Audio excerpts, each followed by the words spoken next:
Beautifulness, beautiful beings. This is Silvertree here. Welcome to Runes of Silvertree. Thank you so much for tuning into our Wednesday spiritual talks. And today it's a continuation of that talk from last week or the week before, I believe, frequency wars. And so my question to you all is, what is your current relationship with your food? What is your current relationship with your food? And this is something I was going back and forth with on how to bring this up because, I've been vegetarian for almost 10 years of my life. And on my spiritual path, I've discovered that there's a lot of pros and a lot of cons to being, plant-based and also, there's pros and cons to eating, dead food, right? That's what I like to call dead food. Dead food has very little positive effect on the energy vortex or the mind body heart, or rather a more spiritually advanced term, electromagnetic field, right, than it does with eating foods that have a higher nutrition rate and they do better for you, right? Why is it that we get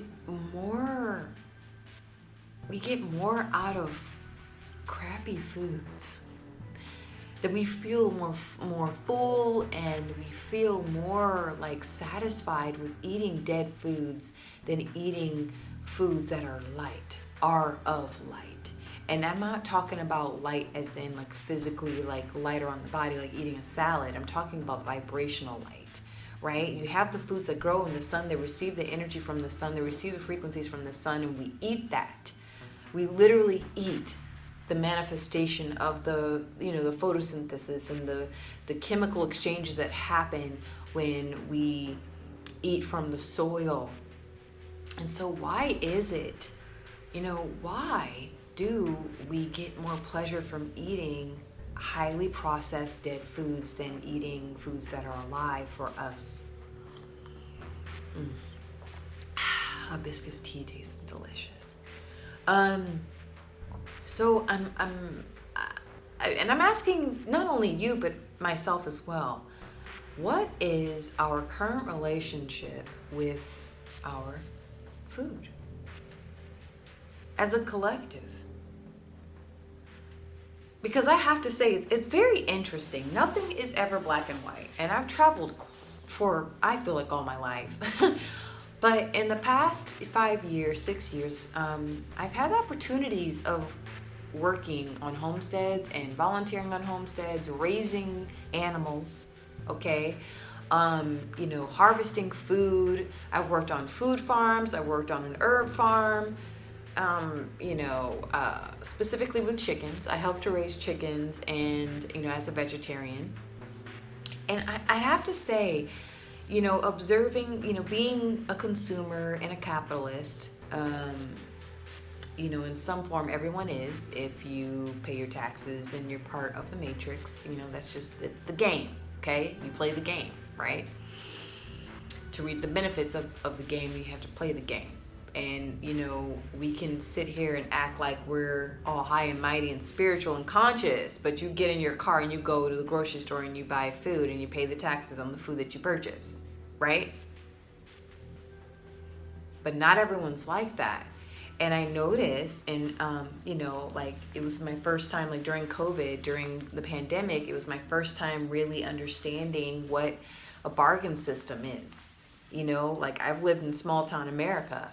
And it's very, very interesting, the culture. Like, that's what they will never put this on TV. They'll never advertise, to the masses around the world. Like, hey, people in the U.S. are exploring different options on how to deepen their connection with the earth and with their farming and with their food, right? This is why it's so important to, yes, go to the market, go to the grocery store, but support your local farmers, support your farmers markets.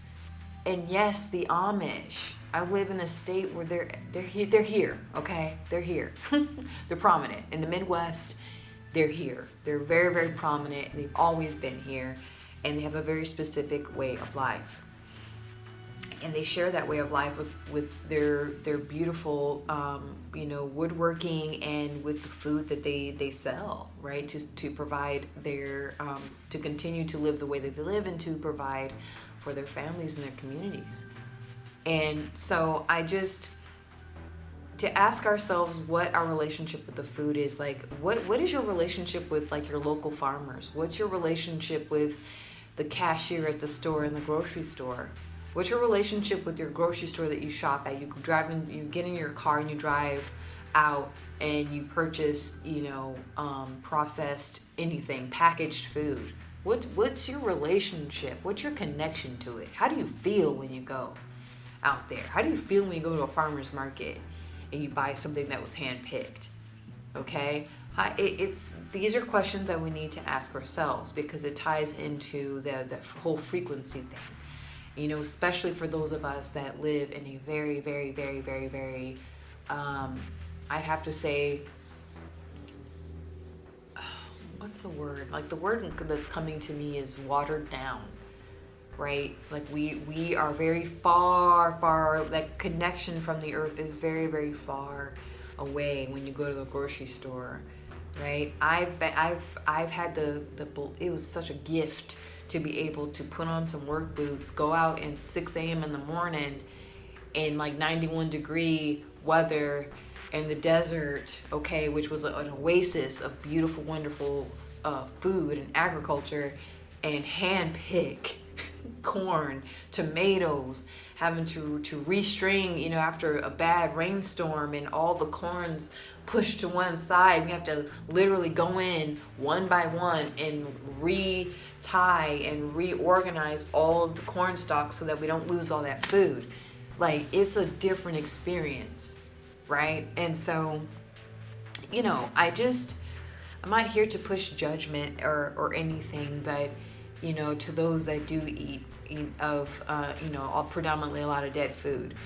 Dead food serves a purpose. It kind of dulls your emotional, mental stresses, right? It fulfills something for everyone. It's like, you're stressing out about work. You're stressing out about the matrix, okay? You're stressing out about family issues that are, it's all part of this very strategic plan to manipulate you.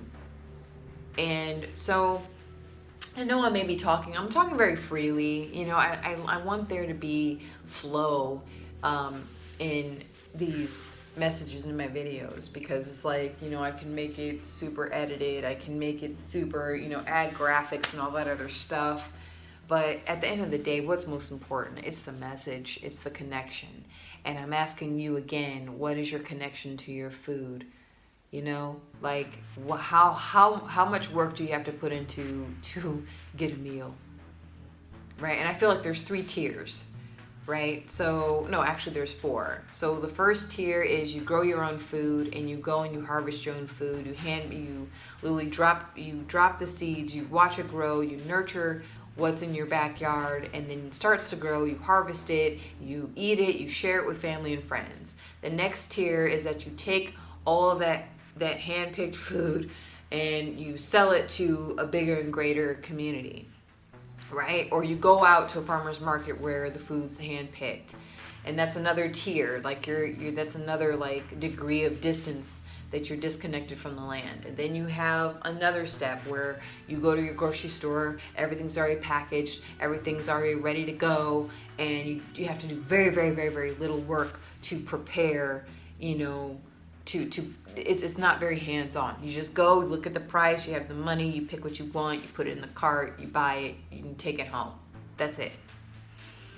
And then that next tier of, like, disconnection is that you go to a restaurant and you sit and you eat, and you have someone back there who's already gone out to a grocery store, who's ordered the food, and the food trucks come, they drop off the delivery, they take it and they chop it up, they fry it up, and they bring it out to you to eat. What's the connection for each tier that I've mentioned? What's the connection to your food?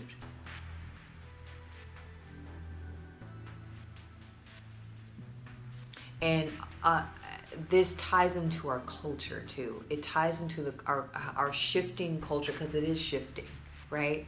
And I'm not a doomsayer or like the end of the world. I try to be very, very neutral on things. And from my personal experience and what I'm observing is that people are recognizing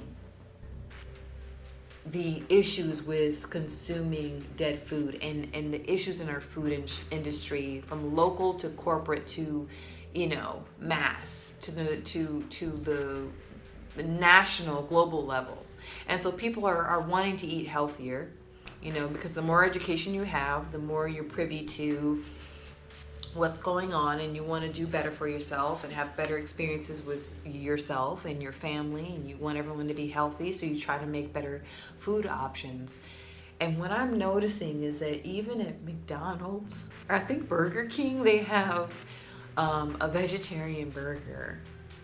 Like 10 years ago, that wasn't even on the menu. 10 years ago, right? 15 years ago, vegetarianism, veganism was something that was just unheard of. But what I find it's a little scary is how they're manipulating the words organic and natural, and they're embedding it into their products to the point where you're thinking you're doing very good for yourself because they slapped a label of organic and natural on it. Like, it's to the point where they're really pushing this faux meat agenda. And look, and I have to confess, if I haven't already, because it's the third time I made this video. Like, just last night, my partner and I, my lover, we went out to eat to a place where it was for vegans and vegetarians, but it was highly, highly processed faux meat, right? You have that soybean protein tofu thing going on, right? Where it's the texture, it's very much like meat. It's imitating organic foods, okay, organic meats, but it's synthetic. Like, really tune into that. You have something that's supposed to be healthy for you, right? They label it as healthy. But it's synthetic because it's imitating something that's organic, but not healthy for you. Like, that's mine. I was gonna swear, but that's weird. That's bizarre. That's very, very thought out, right? Because everything's a game.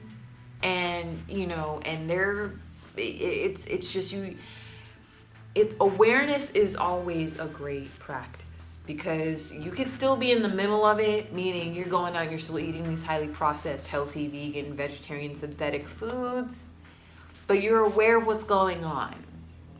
And that's a step, right? And again, I'm not gonna sit here and act like I am just this, oh, look at me, I'm so spiritual, I'm aware, I'm awakened, I'm woke, I'm free, I'm liberated. No.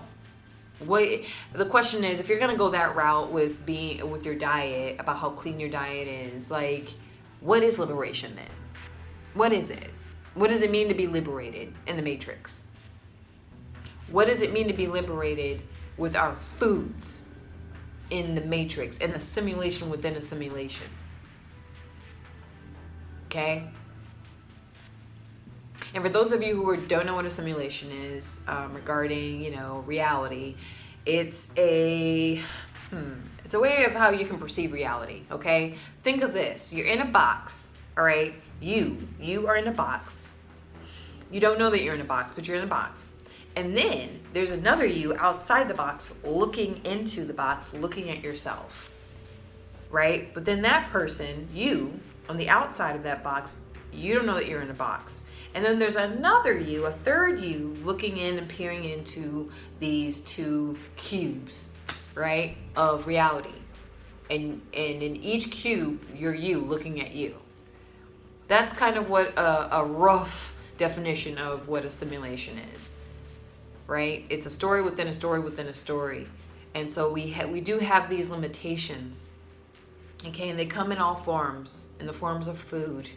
And I'm just here to get you to question what your current relationship is with your food. Not what you were 10 years ago. Oh my gosh, I used to eat meat. Or oh my gosh, I used to be a vegan. I'm not vegan anymore. Like, I don't care. Or what you will intend to do. What is your relationship with your food now? And as I ask you this, I ask myself this as well. And, leave your comments below. Let me know what you think and what your honest, what your honest status is with regarding your food. Whether if you eat meat or if you're vegan, vegetarian, or pescatarian, or breatharian. Breatharian. But yeah, like, seriously, let me know. I am curious. This isn't, my message piece is not, to educate you on why you should only eat plants or why you shouldn't eat plants. Because there are people on here on YouTube that actually, they're anti-vegan, vegetarian, and they just eat meat. And raw meat too. It's very disturbing. I'm like, okay, but it is what it is. It is what it is. Everyone, that's the power of life and life, death, life cycle. With our life, death, life cycles of evolution, where we, there's so many different ways to perceive our reality and to perceive our relationships that, that we have with reality and with the things within our world.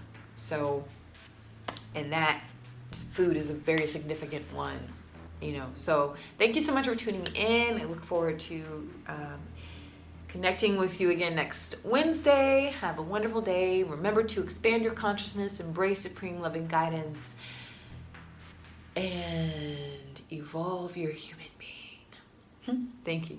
Bye.